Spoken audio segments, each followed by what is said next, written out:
Welcome, everybody, to the Lynn and Scott and Friends show, as we all see it, with our beautiful host, Lynn Serrano. I'm your co-host, Scott Jones, and we've got all of our friends with us here tonight. We got, well, not all of them, but we got a great number of them. John Horton, Barry Selby, the one and only Scott Schilling, and, of course, Rex the Man Sikes, who is incognito. Oh, no, he's with us tonight. He's with us tonight. I thought you went back into the witness protection program there, my friend. I was trying to get into the witness program, but they wouldn't allow me. Excellent. I'm trying to get rid of all the weirdness that's going around, you know, the extra aura energy that's surrounding me. Yeah. Okay. I just want to let everybody know this is not our final show. This is simply our show before our break. We're going to be taking a break for 2.5 months, something like that. We'll let you know. We will put some shows out every once in a while. We'll put comments out, and we'll be sharing each other's other projects and our other shows. We all have a lot going on, and we'll be sharing those with everybody. And we will be back somewhere in late summer or the end of summertime. We'll be back. But we need a break because we've decided season 1 has been about 300 episodes long, and that's just a little too much. So seasons go 4 years, 5 years, 6 years. Some people have been doing it for years. We'll leave them with a cliffhanger. Just at the end of today's show, John's going to say the rates are, and then we're going to cut, and then nobody's going to know what the rates are until next time. And hopefully things within 3 months will be way better than they were. Isn't it funny if you think 3 months from now, say that's November, so that's the election. We're talking August, by August for sure. Isn't it crazy? 3 months isn't in 2.5 or 3 months. It's nuts. You never know. Obviously, you never know. Well, same thing with the gas prices. You don't freaking know what's going to be like in 3 months either. It's nuts. I don't know. I'm pretty sure we'll all have the same backgrounds. The pineapple will still be there. Maybe. Scott Schilling will still be the big floating head over the city. That's and right. You know, we'll still be those people, and we'll be back. But and who knows of John's background? I wanted to take a moment. Maybe we could all just take a moment, and I want to thank all of you and show some appreciation just for the time that you guys put into this podcast. When Lynn and I started it a long time ago, we thought it was just going to be me and her just kibitzing a little bit, and then we got a guest and another guest. Next thing you know, it turned into your show as well. And the fact that you guys come every week and you share your knowledge and your experiences and your humor and everything else with us, it has been an absolute honor to this point to be working with you guys. I wanted to take a moment and thank you guys for that, and to thank you for what you all do and your I don't want to be cocky and know exactly what your missions are, but you all seem to be on a mission of helping and of being of service to people. And I appreciate all of you for that. So I just want to take a minute and thank you guys for that. Thank you. And for Scott Scooter being the other Scott, it's been Lynn and Scott or the other Scott show has been great too. Always fun. It's been great. You know, like I said, maybe Tuesdays there's not much going on, but you know, it's been great that you guys have been able to come here, and the wisdom and the knowledge and the clippets that we can make out of that, you know, that could be probably about 10 years or a lifetime of wisdom on this panel. It's been amazing and it's been great. So it's been a true blessing, and it's going to outlast all of us. And that's one great thing, because I think it's so important to leave the legacy of remembering and the laughter and the fun things that it's just important to share that all the time. So I'm glad we've given that to the world. Lynn, I got to say, if we add up all our experiences, we're well into the triple digits here. We're not looking at 30 years of experience here. We go back to the Civil War days. So I want to ask you guys. I mean, you know, John, what were the rates back then? It's not rates, Scott. It's service. That's what it is. Back in the day, they were like in the 18%, weren't they? When I got in it, they were 18. Really? Yeah. Shoot, that was single-handedly brought them down. All by myself. I will take credit. Wow. Now, we've all stood in front of crowds, and we've had events, and we've done different things public speaking in one way or another. What has this meant to you doing these kind of podcasts? Not just with our podcast, but I know you guys do other projects too. But what does it mean to you to be able to reach out and do things this way? Start with you, Barry. What do you think? What? No. No. No. Barry's been sucking asbestos for the last couple of months, so he's not real clear on what's going on there. It might take 3 months to see how he's doing. Yeah, right. No, the thing is basically that, because I do 2 podcasts as well, but it's the same people in a way. This group is great because there's such a diversity of perspective and opinion and experience. So I come here, yes, to contribute, but also to receive as well. So this group is always fun because it isn't about us all being talking heads out to the world. It's about interacting, learning from each other, and contradicting each other too. So for me, the value of being in this conversation with the pups as well has been much more fun than, could do other things too. So that's why I love doing this and being in this group. Yeah, I agree with you. I always come away from these things feeling like, even those moments when you sit down, it's like, God, I wish I didn't have to do it tonight. I walk away feeling fulfilled and like I've learned something every time, which is beautiful. Yeah. What do you think, Scott? Well, I think we always, we might have a topic when we start. Most times not, but sometimes we actually do.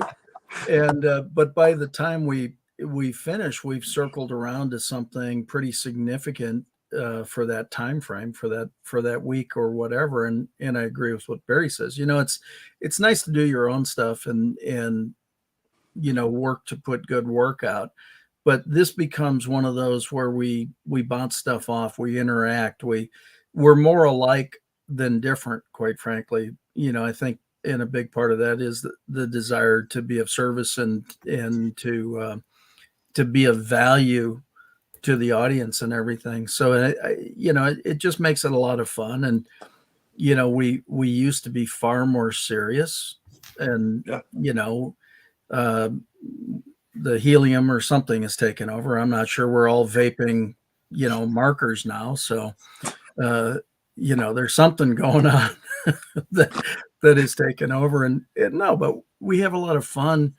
We talk about a lot of really serious topics at times and bring a number of different yet similar perspectives to it. We've never really had a big arm wrestling match in here or anybody getting upset with anybody or any of that. It's offering, except for Rex. But that's sometimes the caffeine. But it's the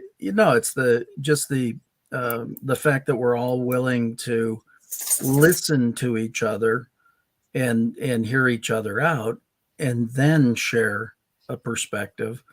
And I think that becomes the greatest things over the time that we've been doing this, 432 episodes, we've all gained different perspectives. And I think each one has had a little bit of an edge knocked off here or there. And there's a little greater understanding in total because of that. Absolutely. And, I love it. I mean, we approach things with a lot of humor as well, which is nice. Even when we're talking about serious topics, we don't get so serious about ourselves. We might be talking about serious subject matter, but we don't take ourselves so seriously that we have to be right or we have to be, we simply want to share our perspectives and hear each other's perspectives. John, what do you say, brother? Because, you've been riding this wave for quite a while with us here. And, I know your whole family's waiting outside so they could use the light bulb tonight when you're done. It's the only one we have in the house. Rates aren't where they need to be for mortgages. Enough about mortgages. Please stop. Kind of like what Scott said. I think the cool thing is we have a lot of fun, but at the end of every show, there's a result. You'll learn something. And if you look at the Brady Bunch panel on here, Lynn, everything you've done, putting this together, the notes you send, hey, have a great day. You're just incredible at what you do. Scott Jones, what you've been through and the people you are helping with the addictions is absolutely incredible and impressive. Barry, you just give sex, love advice. And to me, whether I'm by myself or with my wife, I use that. It works out great. Scott, you've been on my show. You're absolutely, account. Again, your positivity and what you bring to it in your life results. And Rex, I mean, what you do on watching your posts, your Hollywood career, what you do, where you go, it's just, some of the coolest 5 people I've ever met. And anytime we connect or I watch what you guys do, I always get something out of it. And just to quote, when I was on a podcast last night, because we're all into servant leadership and helping one another, the quote was, people hate being sold, but they like shopping with friends. So if I had to go shopping with friends, I'd pick you 5, and I hate shopping. Wow, I love that. I love it. Rex, how do you follow that, brother? Can't. Show's over. Bye-bye. If Rex is speechless, I will die happy right now. That's all I have to say. Maybe it was the salad, but who knows? Rex, tell us about the mortgage rates, would you? We're better than 18%. Indeed. So, John, that was very wonderful, very elegant, and everybody who shared incredible things. Back around in the 70s and 80s, there were people from India, and we did something called laughter meditation every morning for about an hour, and where you just forced laughter until you laughed. And if you were sitting with 2 people or 10 people or 500 people, and you start to laugh, pretty soon the laughter mechanism takes over. You force it at first, but eventually, because laughter is a non-voluntary response. It's something that when you laugh, you're hyperventilating for a good part of it. You're off balance. Somebody could push you over if you're having a good belly laugh, and you're kind of cleansing your system, and it just completely can dismantle any problem or any issue that you have in that moment. Then what you see is people try and regroup after they've laughed, and they come back and go, okay, now I'm back with my problems. But that moment of laughter is transformative. So if we can bring fun to the show, if we can have people laugh, if we can have conversations about serious things and demonstrate that nothing is too serious, and that fun and joy and laughter is how children grow up in the world for the most part, unless they're not treated well, is that you learn more, you transform more, you remember more when you're in a positive state of being. And so take any serious subject and be able to add humor to it, add fun to it, add delight to it. It becomes something that for many can be enlightening, transformative, and the opportunity to actually be so different, to forget their problems for a little bit of a time, and then hopefully not pull them right back in, but to be able to forget that for a little bit of time and have that release and that relief. Nice. Absolutely. Mic drop. Lynn, what do you think? Lynn, what do you think? What do you think, Lynn? My thing is go next. My mic is being funny all of a sudden. Oh, okay. All right. We'll go We'll call next. you Lynn, Scott. Lynn, Scott. What do you think? What about? I don't think. I just show up, and that always serves me well. And actually, that's not far from the truth. We know. I don't overthink things like I used to. I don't try to. I used to aspire to be intelligent by proving to everybody around me that I was intelligent, and I used to want to be more charming than other people and do all of that stuff. And I spent a lot of my life wasting time trying to be something instead of just being it. A lot of people out there, they want to show everybody what a terrific person they are. And the effort that they're trying to convince you could be used on just being a good person, just being kind. Scott, you say it well all the time when you talk about, dignity and respect and kindness. And, and that's what we really need out there right now. It's such a hard time. There's unrest in the Middle East now. There's all these things going on. There's a lot of time when I sit down and I turn on the news and I almost get goosebumps. I almost shudder just to think, we're at the precipice of either doing something wonderful or doing something really freaking awful. And more of this, more of minds just getting together and saying, what do you think? And what do you think? More diversity of thought, more diversity of ideas, and more gatherings of men and women who just want to exchange and look for better ways of doing things without just saying, my way is the only way. I'm the only one who's right. And it's a sadness. I'm not going to change the world in what I'm doing, although I can make a dent in my piece. And if everybody makes a little dent, the world changes. So all I got to do is continue to be kind and as kind as I can, be as fair as I can. Stop trying to prove to people what I want them to see and just be who I am, do the right things, and people will see what they see. And that's something I spend a lot of time helping other people with. Is they want to, they spent their whole lives shoving needles in their arms and robbing people and doing horrible things. And then when they straighten their life around, they're like, well, I want everybody to see me how I am now. And I'm like, just be who you are now, and people will see it. Stop trying to shove things down everybody's throat. And that's why I love this group, because even if we could all disagree. We could have 6 opinions right now, but somehow it all comes together into a harmonious thought of options, of different ways, but none of it is harmful. I guess I really kind of want to go with that kind of Gandhi. Be the change you want to see in the world. Let's all stop talking about how horrible things are and just start being better people. And maybe that's when things will start turning around. And that's kind of where I'm pushing my life towards now. I've wanted to be the hot shot. I've wanted to do all that stuff. People, I drive a Ford frickin' Focus. Okay. Why? Because all the money I have and everything I have goes into my business. Lynn will tell you, I live in a small house with a couple of guitars on the wall and a little bit of paint everywhere. It's cozy. And I'm happy, and I'm happier now than I was living in the biggest house in Jersey where I lived. I'm happier now because I'm just doing the right thing. Stop trying to impress people. Stop trying to be a big shot, and get together with people and exchange ideas. I love this. I love this so much. And I love all you guys. You guys are great. I was really fortunate to be in a room this weekend, a 2-day event with, if you knew the resumes of the people in the room, but there was no way to particularly know that. I mean, literally rocket scientists, inventors, people who have done just some amazing things. One guy had a $6.9 billion exit from a company. You would never have known it. One guy, he said, well, he's a retired general. He ran the Desert Storm operations. I mean, this wasn't just but you would never have known that, right? He was just a leader of people. And in the people that were in the room, there was a gentleman that's working to rebuild the entire village that he came from in India, and really, put manufacturing in there and just grow the entire area around it. And, you just ask him, why?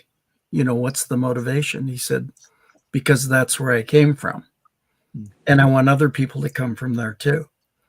It wasn't any more than that, So, I mean, to be in a room full of people that make choices to, it was phenomenal to be around a group of people that didn't care about any of the accolades in any of the, resume crud.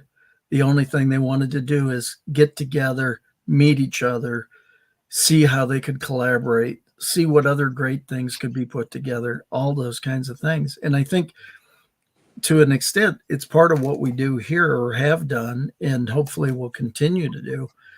But it really is a matter of making the choice to want to do better for self, for others, for the group, for whomever. That's just it. That's a consistent driving force in the people I run into these days, at least. And I was honored to be a fly on the wall. I mean, I was a speck in that room by far, and I was a very honored speck. Well, you are a very honored speck, Scott. And I'll tell you what, it's one of those things that we've talked about multiple times, starting your day by complimenting someone else, whether it's via text, whether it's a quick message, before you get out of bed, pick up the phone. Now, I know they always say, go exercise. Screw that. That's never going to happen.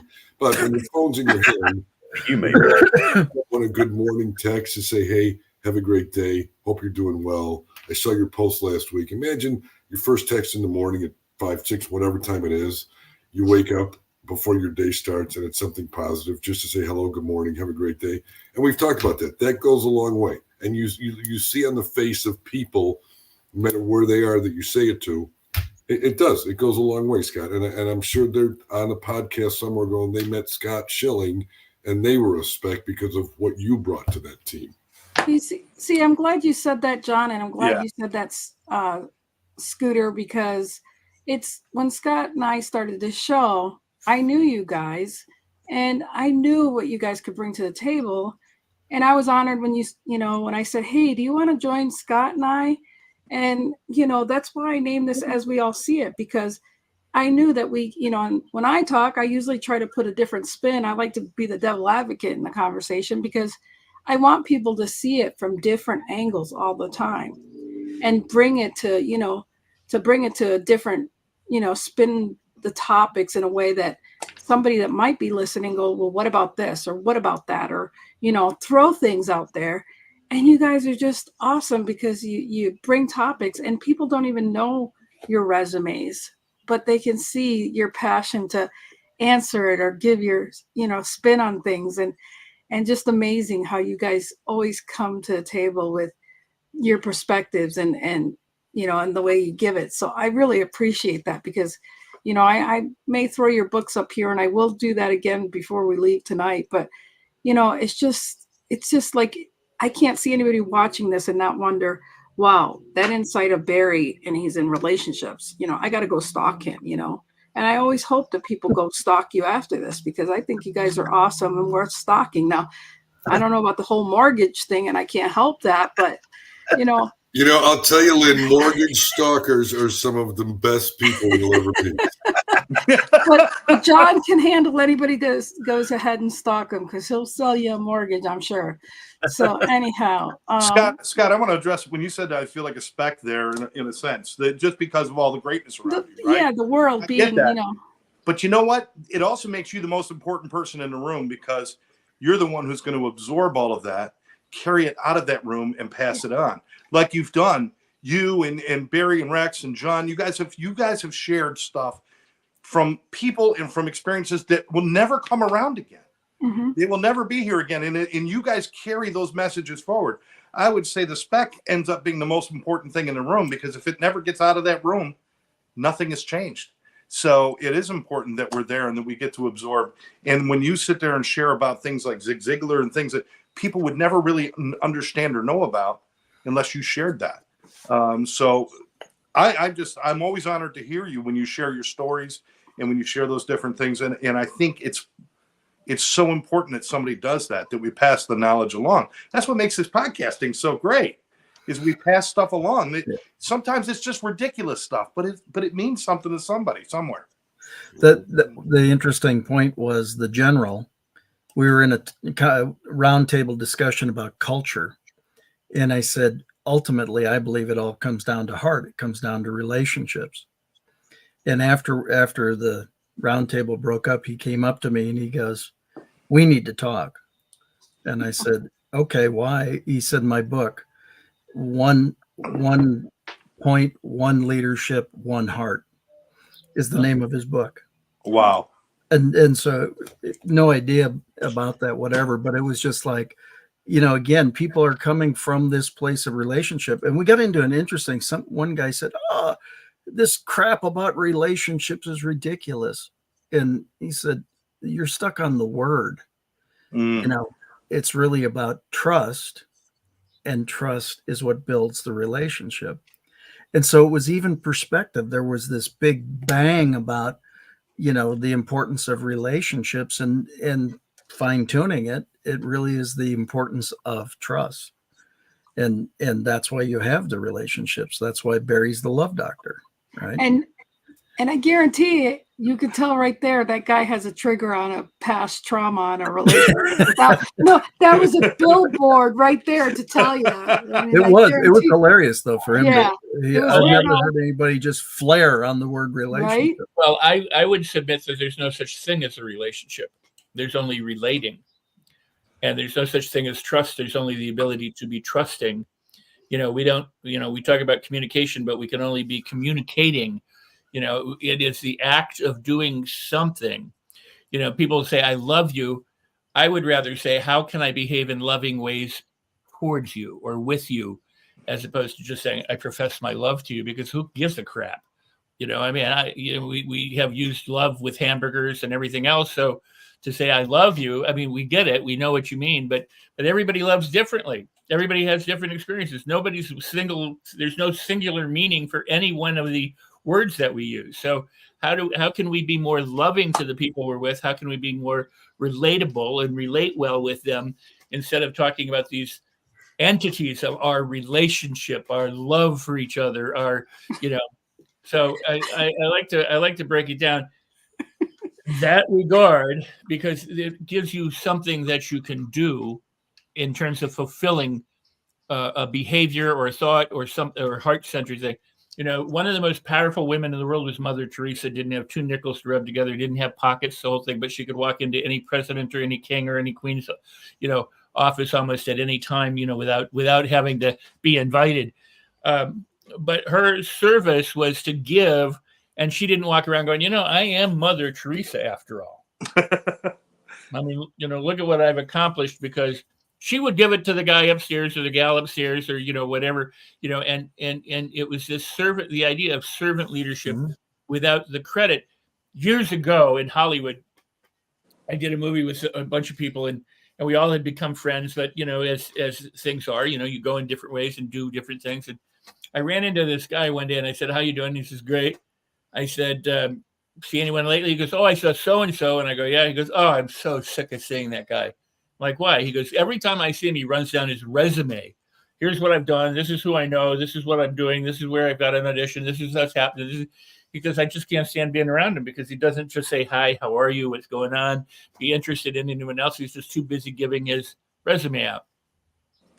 And there's an awful lot of people who are like that instead of, even when they say things like, "Hi, this is about you, but first let me talk about me," and tell you all the things I've done so that I'm a person that can help you. This social proof thing, this so much of it has gotten bent out of whack because everybody needs to now market to their niche and do all these things. But I'm going to go back and kind of wrap this around what Scott said about we're in turbulent times. No, we're not. The times aren't any more turbulent than they were 6,000 years ago or 30,000 years ago. They're the same. The difference is we know about it now instantly. That's all true. Around the world. If you lived in Madagascar, for God's sake, 800 years ago, you didn't know what was going on, 300 miles away, or it came, by carrier pigeon, days or weeks later. We have the instant access to get depressed, to get divided, to hate what's happening. If there's something happening over here and it's a political thing or a religious thing or a financial thing or whatever, and we don't like it, boy, we're all over the internet on it. It's everywhere. And that's the world we live in. And what I think this show does is say, for a little bit of time, we can all get together, we can laugh, we can talk, we can discuss, but we kind of put our opinions, not our opinions, but our problems on hold, and try and just have a little bit of inspiration for everybody to know that not everything is as bad as you think it is.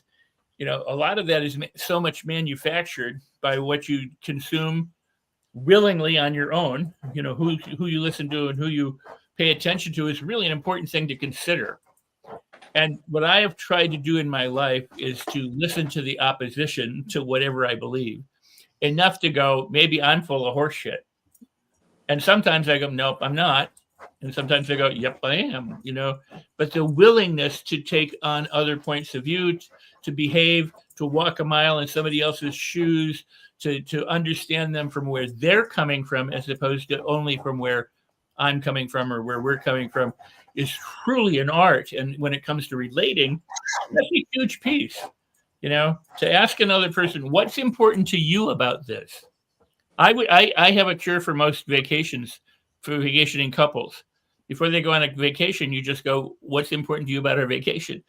Find out why they want to go and what they want to do and what's important. Some people want to go and relax. Other people want to go and ha-cha-cha and drink and party and do all this stuff. And if they don't talk to each other and communicate and relate well, then they get there and they go, well, I want to do this. And they go, well, I want to do that. And then they fight.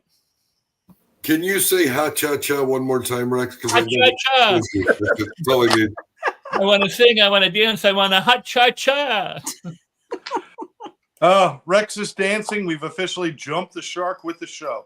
That's what we needed. That's what we needed. Barry, what do you think, brother? Well, it's funny because what Rex was talking about, the thing about there is no such thing as relationship. There's only the art of relating. One of my teachers said that a long time ago, which I remember vividly. The thing is also, We are human beings, not human bees. Right. So we're not a human that does nothing. We are beings. So we're reacting, we're involved, we're connecting. Something's come up for me recently, and it's come back again several times, is remembering that this is temporary. I don't mean the show, I mean life. Well, no, you meant the show. Well, within the scope of life, yes. The reason I'm saying that is because it's really, as we've said a couple of times in the show, it's very tempting to get hooked into all the stuff that's not working, going wrong. It's all problematic. And yes, in philosophies like what Scott's talking about, this too shall pass. Well, that's the reality is we won't be here in 1,000 years individually, maybe reincarnated. So getting fixated on something stupid like someone cutting us up in traffic, or something happening in court, or something happening in DC, the reason to get upset with that doesn't make sense, because ultimately it's only stressing us out if we just get invested in things we can't control. So I just recognize, one, we talked about this before on the show, is the only thing we really have control over is our own attitude, our relationship with ourselves. And if we start looking at life as being something that we're enjoying the journey of, and that we're not caught up in everything happening around us, we can be free. But it's a choice. And so this journey we're on, that we're always unfolding, growing, learning, and all the things we do in the show as well, that's why I love it so much, because we get to see new perspectives, new viewpoints, and see things perhaps the way we didn't see them before. So this show is going to be interesting to be without for a couple of months. It's like withdrawal symptoms. But recognizing also that's part of the journey. So I just really have gotten clearly, more often than not, that when I look back at things that happened in the last few hours of my day, sort of thing, and what's going on next tomorrow, it's just, oh, that's interesting, rather than, oh my God, that's so terrible. And one of my teachers said a long time ago how everything that happens to us or happens around us, we can look at as being, the frame he used was, that is an interesting evolutionary experience. Because if you can look at everything in life like that, no matter how good, bad, or indifferent it is, and then it becomes fun, because you're like, that's interesting. Can I grow from that? Because an experience we have, what we do with it is up to us, though. So we have a choice. Well, that's beautiful. I want to add, because this is why I always say that, Pollyanna is the most disparaged, person on the planet, because people will say, well, you're not being realistic, or you're not being that. There's nothing saying you have to be realistic anywhere, because what is realistic? What's realistic is you're a process and you ain't done yet. If you were done, you'd be dead, or you'd be a plastic person, in a plastic flower or something, because it can't change. It's perfect. It's not, with all the flaws, it's what it is. But you said human being, we are processes, and as the process and in process, we're never finished. And so life is a process. And if you're in the process of being and in the process of living, and life doesn't go the way you think it should, okay, so what? You know what I mean? In other words, people get bent out of shape and go, I wanted this and it didn't happen, and so therefore I'm going to go eat worms, or I'm going to go, throw this tirade, when all of the things that the turns, if you're on a Disneyland adventure, for example, you like the twists and turns, you like the roller coaster ups and downs, you like to be scared purposely. But when it comes to our life, we think it's somehow it should just always be comfortable. Nothing should go wrong. We should never have any problems. And those are the very things that get us to move. They're the get us to leave where we are and do something else. At some point, somebody goes, I'm too thin, I need to lift weights to be bigger. And somebody says, I'm too big, I need to lift weights to be smaller. It's all process. So the more you can celebrate everything, and the more that you don't attach to anything, but do what you said. Well, that's interesting, or that's how, or to say, I always land on my feet, or good always happens. There's always good that comes from this. I just don't know what it is yet.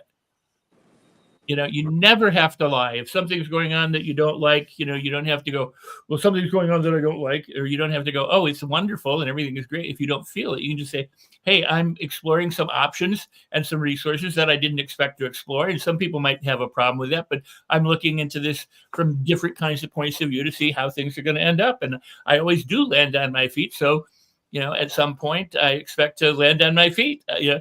I may not be there yet, but I'm in the journey. In other words, the looser we hold onto our beliefs and our expectations of the world or other people, the more we can actually celebrate. Right. I like that. I like that. And Barry, if you start to having withdrawal from the show, take a screenshot of this screen right here. Every once in a while, just pull it up and talk to the screen, and just talk, you know. And remember what Scott said about your pineapple. And you can disagree with yourself if you want to pretend we're here, or do whatever you want to do. That's important. Thank you. You know, there's one theme I've just got to. Maybe I'm wrong, and I love everything that's being said here today. As always, it's so brilliant. It seems like a lot of what we talk about always comes back to self. Where, you know, we talk about a lot of outward things, about being kind or doing things or relating or relationships or whatever you want to say. But almost everything that we talk about in one way or another comes back to what you do with yourself and how you treat yourself, how you talk to yourself, those kind of things. It's about take care of the self, and the self can go out and take care of others. Am I wrong on that, or does that seem to be a theme that we've all been following here? We forget that we have a choice, period. You know, we were conditioned when we were small. You can do this, you can do that. You know, we were always told what we could do as opposed to what we can't do. And as older, you know, we forget that we were programmed. We forget that we can reprogram ourselves to do and have choices the way we want. And so we forget we have a choice all the time. Can either think positive or negative. And I think that's the biggest thing we always try to show here. Your perspective may be negative, but we're always trying to show the positive of everything on the show. And I think that's what I love about what we've done here, is always showing that you may have been stuck in your old ways and you're set in your stuff, but that you've always had a choice to change it the way you saw it and see it a different way from somebody else's experience on here. You know, and that's what I'm talking about, is changing in perspective. Right. But that's inside work to do. Right, exactly. I don't change my perspective by changing what's going on around me. I change it by changing how I see it, or how I choose to see it. Right. I remember very back at the beginning when Rex was first coming on the show, and he used to scare the shit out of me. I'm not going to lie. What do you mean? But I don't anymore. No. Damn. You get it because My you work changed. is done. My work is done. You changed your thought about him. Yeah. Well, when I used to say things like, you know, how do you motivate yourself, and how do you make things changes and do this, and Rex would always be like, if you want to make a change, make a change, and if you're stuck, it's because you want to be stuck, and if you want something different, do something. It always comes back to us. That's so right. we can all change the world, but you don't change the world by going out and changing other people. You change the world by changing you, and then sharing that with others. Am I wrong? Am I right? What do you guys think? Can I jump in since you referenced me? Well, yeah, just don't. It was reverence. I can't afford therapy anymore, Rex. No. But It when was I was, reverence, when I not was reference. 14, 15, and 16, you know, teenager, I was very dogmatic, very kind of anti my parents. I mean, I loved them, but I was like, I'm finding my own way. I'm doing this stuff. And I was at the university one day and pontificating with a bunch of people, and this guy asked me the most profound question I'd ever heard, which I still think is the most profound question I've ever heard, and that was, how do you know you're not a brick thinking you're a human? Obviously, Rex hung out with the stoners. No, but let me ask you this. Have you ever had a dream that was so vivid that you woke up and then, oh, crap, that was a dream? Yeah. Okay. Well, the Buddhists, the Hindus have been asking this question forever. Zen have been asking, how do you know that you're dreaming when you're awake, that you're not dreaming this whole life? And when you're asleep, that you're not dreaming the real life. I mean, how do we know? So, I mean, you have a dream and you wake up and go, oh shit, that was a dream. None of that's real. It's because we somehow have this idea that this is what reality is. But maybe this, I mean, 100 years ago, they didn't have the notion of simulation. Now people say, well, maybe we're living in a simulation. Maybe the Matrix is now the term, you know, sci-fi stuff. I mean, whatever it is, we don't necessarily know. Maybe there's only one person thinking one thought, but it's fractionated into 8 billion different kinds of expressions. We don't know, you know. So, you know, I mean, you can go down the rabbit hole on this kind of philosophical thinking and go nowhere, or you can become enlightened, you know. But the idea is what do you want to your life to be like? What do you want to leave as a legacy? How do you want to have lived? And instead of being tied to philosophical or political or religious or whatever kind of platitudes and stuff. Understand that you are a living being. You're in a process, and whatever's going to happen is really, really, truly up to you. Yes, less other things happen, but your reaction to it. If a volcano erupts tomorrow and takes, Mount Vesuvius goes and everybody's gone. Okay. You know what I'm saying? I mean, what are you going to do with it? That maybe that's part of your dream. Maybe that's reality. Wake up. But the key, this is it. It's waking up to who we are. Right. And I don't mean to make that metaphysically weird. I'm just saying it's waking up to who you truly are without all of the pretense that's been put on us from birth on. So the question of it's your choice it's always your choice. You want to consider it a dream. You want to consider it reality. You want to consider it the problem. You want to consider it a solution. You want to consider it yourself really happy and well-adjusted or really screwed up. I mean, you are in the act of choosing every second, consciously or otherwise, and making decisions constantly from what I'm going to say next to what I'm going to eat to what I'm going to wear to what I'm going to do.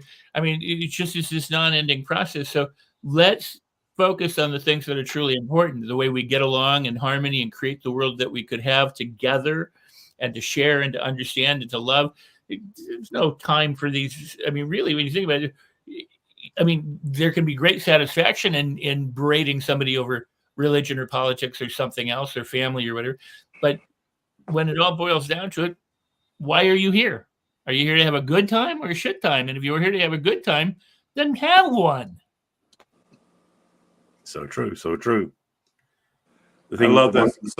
Somebody pick up. Go ahead, Barry. Well, one thing we can play with, and something I've considered well from one of my, I'm really book summary. I remember reading this, is the philosophy of consider that if we are, as you're saying, like only one person here, if there's only one of us that is in every single person all the time. So basically, we are reliving every lifetime, millions of them, billions even. How do we treat the people we meet? How do we be with ourselves even? And what you said earlier, Scott, about is we'll come back to the self. Frankly, we can't be anybody else at that time. We're always going to be inside the shell that we live in until we're gone. So we can only look through that lens. We can only listen through these ears. We can only be present to what we are and then how we interact. That's why, even though I do a lot of work in relationship, I'm moving more into the self-relationship conversation because that's where the real work is. Because we have this bad habit of putting all our stuff on somebody else and then getting upset because they don't do what we want. It's up to us all the time. How we relate to the issue is the issue, as one of my teachers said. Because the truth is, we get caught up in, that's wrong, this shouldn't happen, and then we get all put out of shape. And it's always, we get to choose how we feel based on what we experience. But like you were saying, Lynn, we have to remember that, though. And we have to remember it's always an inside job. Always. Right. So that's the key. That's why I've been on this journey for so many years, because I had to keep learning the lesson over and over and over again. So I can remember and notice that when things happen, oh, hang on a second, that's not about them, it's mine. The whole thing about they use the metaphor, when you point at somebody, there's only one finger pointing out and three pointing back at yourself. It sounds like a silly metaphor, but it's a reminder. Yeah. If we're upset, are we upset about them, or are we upset because we didn't do something, or are we upset because we didn't handle it? Or better yet, why do we choose to carry the upset energy? Be Pollyanna, be positive, be forward focused, and not carry all that crap and upset about things that happened to us 20 years ago. Maybe it's time to put that down and live life freely. Oh, wow. Wow. Yeah. Go ahead, Scott. I was going to say, I totally agree. I don't understand people that are so hung up on somebody that wronged them a lifetime ago. Mm-hmm. Or that they're just, that they can't get through things. They're over. They're done. You can't change it. You can only get better from that point forward, way back when, and as some might say it as a trite statement, but you do the best you can with what you know at the time. Mm-hmm. Now you know more. Now you can do better.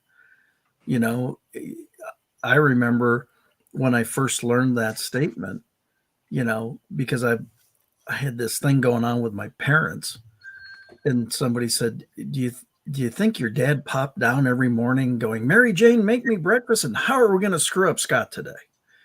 It's not what they did. and so Not every day. well, not every day, just a But it lot. was like a good point, right? It was a good point. But it's like, why, and so it's so weird. But as soon as you say it that way, you go, of course they didn't do that. Well, so then why are you holding on to it? Well, I don't know. Well, then stop it. I mean, the greatest skit of all time, Bob Newhart. Yeah. Stop. Well, I don't like what's going on. Stop. I mean, just stop it. Go do something else, right? Yeah. And so I don't understand that holding on to all the hurts and all the different stuff. It can't be. I mean, I'm not the grand psychologist or anything, but it can't be good for you to hold on to all that baggage and all that stuff. And that's the one thing that Rex, has pontificated on many times here, is just live today, live the choice, go do it. Don't name it either way or any way, quite frankly, just live it. And I think that that's been a big part of this show. And I'm grateful for everybody here from that standpoint, the encouragement of just live it, go out and be better later today and tomorrow than you were earlier today and yesterday, and I think if we can share those kinds of messages consistently and they positively impact anybody, we've done good. And I think we've done a fair amount of that. I'd like to hope so. And a good friend of mine once told me, he says, it doesn't do any good to bury the hatchet if you're going to mark the spot with a tombstone. You either put it away or you don't. But that's why I hate the sentence, I'll forgive you, but I won't forget. Yeah. Which is not forgiveness then. Yeah. Because you're still holding grudge. You're still holding the grudge. I was driving my car the other day and I was talking to somebody and we got into an old story and I said, yeah, and I was mad back then. And I actually said this out loud. I said, wait a second. Am I still mad about that? And I said, I better not be mad about that. I better let go of that right now if I'm mad about it. And I'm like, am I mad about? Wait a second. I better not be. Oh, I got to let that go if I'm mad about that right now. And they're like, what are you talking about? I'm like, well, I'm glad that brought up because I got to make sure I'm not mad about that anymore. It's ridiculous now. And they're like, wow. I'm like, no, I got to make sure that if I tell that story, I'm not mad about that anymore. And so then I go, okay, so back to what you were saying, and I went on, but I was like, because you get excited about telling a story and you want to make sure that you're just telling the story, but you don't want to be, part of that story anymore. You just, but, and that's the thing. If you're recanting a story, you better not be attached to that story anymore, neither, You just, I'm always asking people to, acceptance. It's an acceptance thing. Yeah. And to accept what has happened for what it was. And if you look up one of the definitions of acceptance that I really like is to look upon with favor, not just to say it's okay, but to look upon with favor. So if I could have acceptance to say, listen, I'm not thrilled about the things I've done in my past, but they were there for a reason. They were there for a purpose. They put me where I am today. It's no longer about having to let go. Now it becomes something that it's a part of my foundation, but I don't have to relive it. I don't have to refeel it. I'm not living it today. It's in the past. Totally forgetting things. I don't even know if that's possible, or maybe it is. But if I totally forget things, then I forget the lessons that I learned as well. I think acceptance is what I need to look for. And that's to look at my past and to look at the things that happen even today and say, there's a reason for all of this. Even if I'm not privy to it, I've got to believe there's a reason and just go about and be okay. So that's why always it's good to remember, if you like where you are now, you like what you're about and you like yourself, everything that happened before had to be okay to get you here. That's right. If they changed any of that, you wouldn't be who you are now. So making peace with your past that way makes a whole lot of sense. Yeah. That's right. If you don't believe me, watch Back to the Future. You screw with the past, you screw it today up. And then next thing you know, Kristen Glover is normal, and that'll never happen. All right, so and you could never be born then too, but that's anyways. All right, so listen, we got a few minutes left. What I'd like to do is to do a go around as we always do at the end.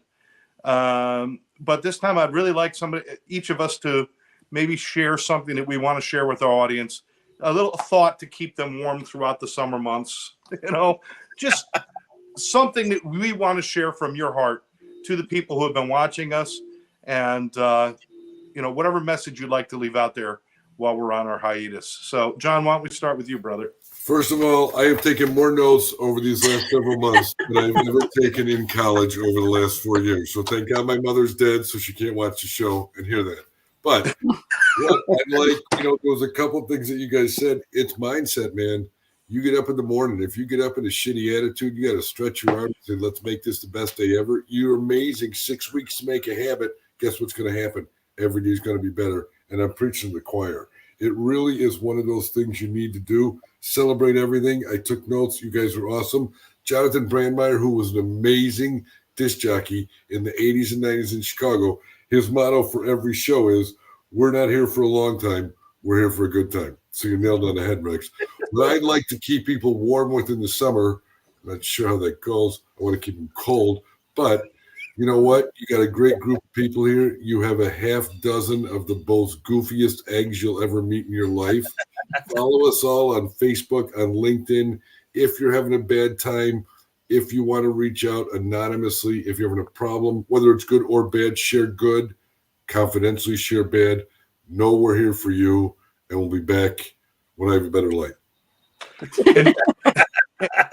Or sooner than that, possibly. John is going to take all those notes he's been making all this time.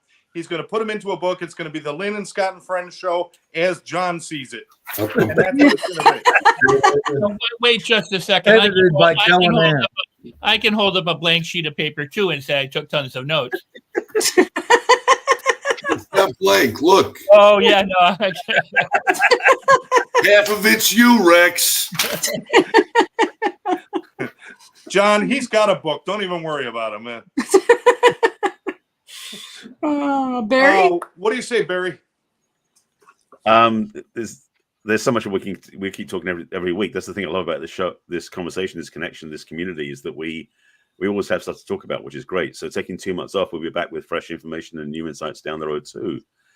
But as John said, we do keep doing our thing on social media wherever we are. And I know Rex and Scott and I are going to be on there's an upcoming show next month we're doing. So we're always doing something, whether it's doing podcasting or writing books, some of us, painting pictures, doing mortgages, whatever we're doing something to make life better for other people.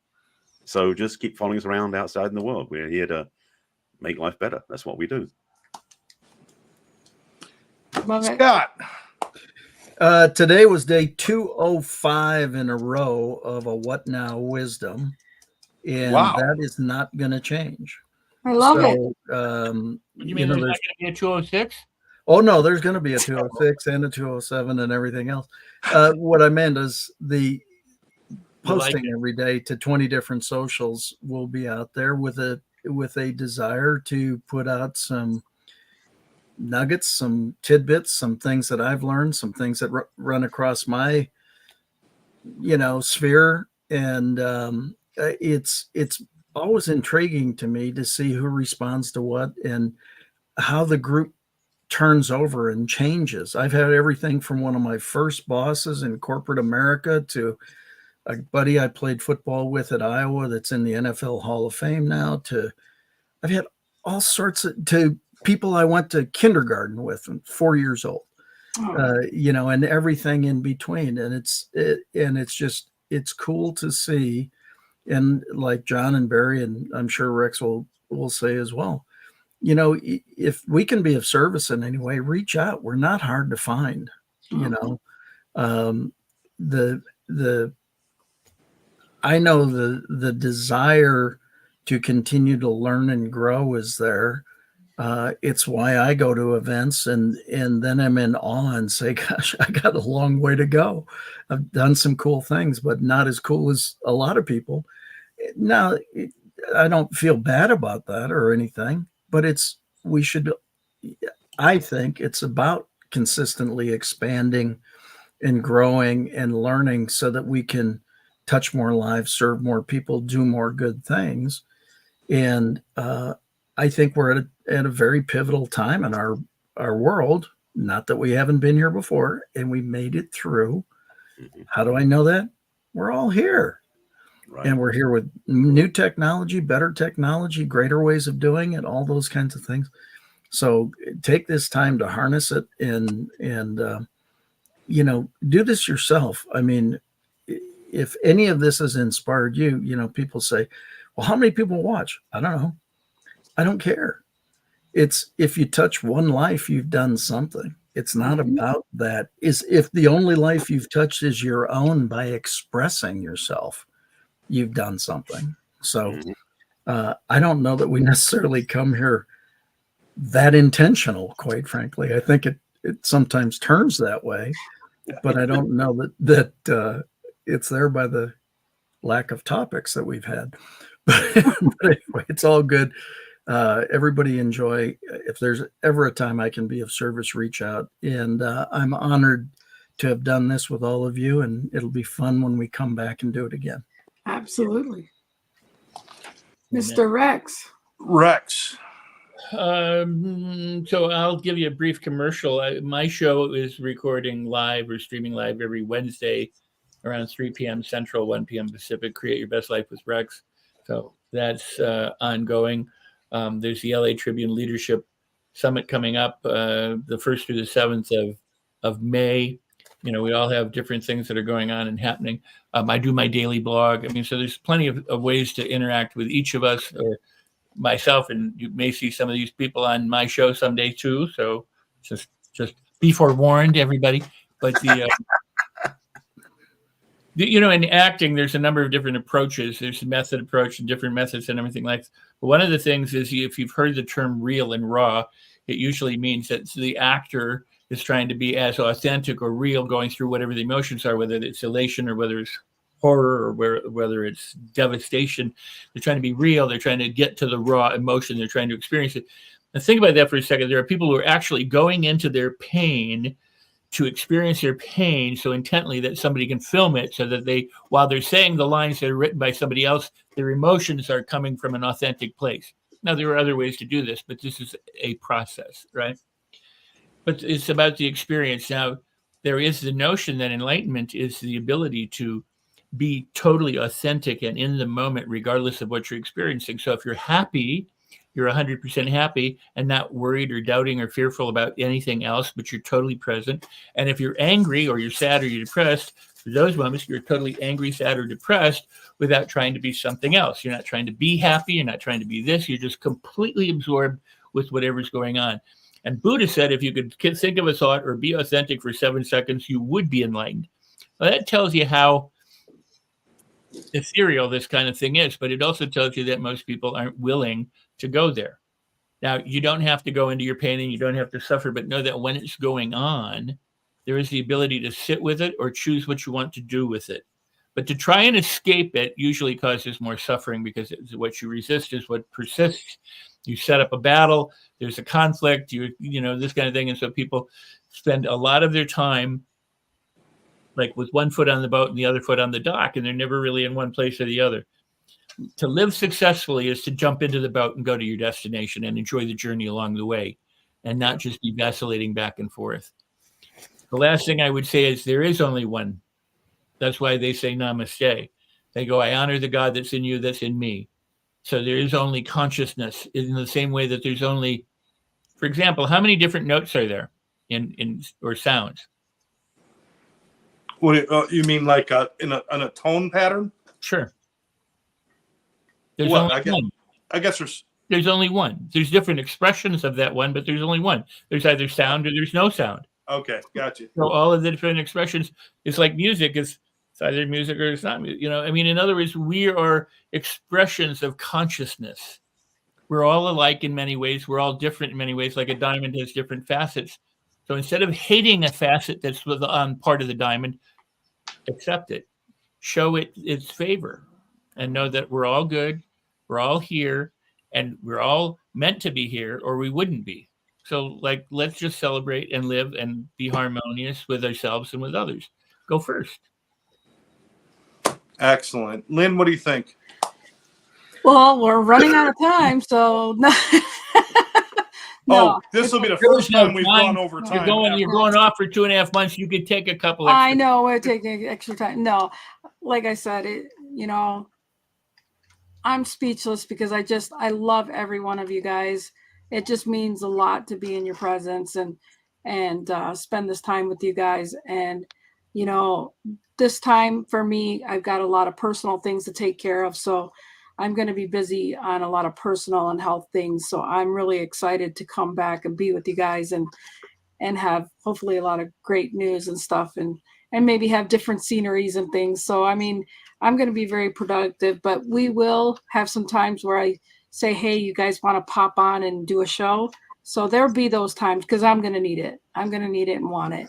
So I'm excited about that. So those times will happen. And it's just great to have an extension of friends that are like-minded and care to share your thoughts and, pick me up and perspectives and, more than anything, to be around people that care to have topics and to bring light to a subject. It's invaluable to have friendships like this, and they mean so much to me. So, surround yourself with people that just lift you up, and you'll never go wrong. You'll never go wrong. So I'm so grateful for that, you guys. So Scott, Jonesy. Oh, I'm honored as always. And not to interrupt you, but I want to thank you for trusting me to bring all these people onto our show because I just knew you were going to love all these people. So thank you for trusting me to bring all my friends along to become your friends. So, Of course. I'm in Florida. She's in Montana. I had no freaking choice, but I loved it, and I thank you. No, listen, you're absolutely. Like I said, when Lynn and I started this, we just wanted a forum where we could share some ideas that were hopefully a little bit more hopeful than some of the doom and gloom that's out there. And what was born of it has been incredible, and one of the great joys of my week getting together with you guys each week. I just want to leave people with this. Listen, we're done. Let's be done giving lip service to kindness and lip service to service and lip service to helping people. And let's start doing it. It doesn't do any good to walk over somebody sleeping in the gutter so you can get a good seat at church. It doesn't do any good to run to your charity event and go past the people on the corner without food, without shelter, without clothing. Most of these people are people that are friends of yours or sons and daughters of your friends or a member of your family. Or more importantly, veterans, working with the VA, finding out the number of homeless veterans, the veterans that are going without proper care. It's astounding. We're in a new world when it comes to things like mental health and addiction. There are drugs out there that are taking people down in droves. If it keeps up, the next 20 years, we're going to see 3 million people die from opioids alone. It's got to stop. And the only way it stops is if we all stop accepting the acceptable loss numbers, and we stop accepting that that's where the homeless people hang out. And as long as it's not in my backyard, then I'm okay with it. We shouldn't be okay. There are numbers out there to call 988 for mental health. You don't have to be concerned about it. You don't know what to do anymore. You call 988. It's like 911, but it's for mental health. If you got somebody who's suffering, stop waiting. Waiting that one extra day could be the difference between saving a life and not saving a life. And I am just tired of watching our friends, our fellow human beings ceasing to be. I'm tired of it. Let's all get on board with that. Let's all just make a little bit of difference. If each person just spends a little bit of time helping one person, it spreads like wildfire. It really does. And what do you got to lose? What do you got to lose? I can tell you what you got to gain. You get to gain your humanity. You can't get that when you sell a fob. You can't get that when you buy a new car. You don't get humanity any other way than by helping another human being. So let's do that. And let's spend this summer making this summer a summer of change for everybody. God bless everybody out there who's been watching and listening all this time, and all my friends here. We'll see each other in between and doing other projects, but I can't wait to get back on with season 2, which is going to be 600 episodes long. So be ready for it. Exercise. I think I'm going to count our episodes. I'll have good answer by the time we get back. Love you guys. Everybody hold your breath until we see each other next time. Yeah. Love you guys. Go, Bye. Bye. Bye. Keeping me safe and sound.